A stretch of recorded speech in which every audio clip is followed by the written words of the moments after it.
Hi, ako si Francis Pencil. Mahilig ako mag-drawing gamit ang mga lapis ko, pero ngayon, hindi ko muna sila gagamitin.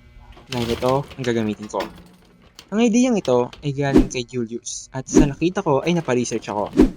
Stencil art ang tawag nila rito, isang uri ng pop art, isang marker portrait in pop-up style. Stencil art na lang pala, masyado mahaba.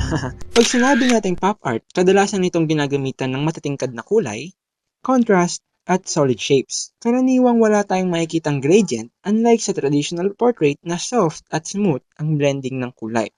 Sa pop art, ang beauty nito ay galing sa color combination, kaya ito yung unang makaka-attract sa mga mata ng viewers. Simple ang style, pero impactful. Ginagamit ito parang gawing exciting ang ordinaryong bagay, tulad ng mukha ng tao, pagkain, o produkto, at gawing parang art piece na parang galing sa comics or advertisement. Balik tayo.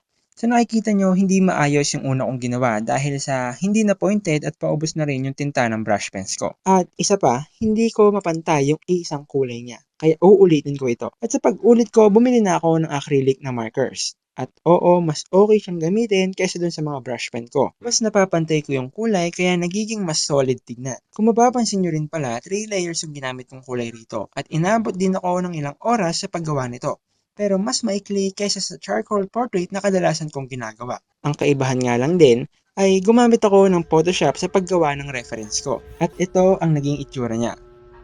Para sa akin, goods naman. Gumastos man ako sa mga acrylic markers, worth it pa rin naman dahil may nadagdag sa skills ko. Hanggang dito na lang muna. Maraming salamat sa panonood and see you to the next one. Goodbye and God bless.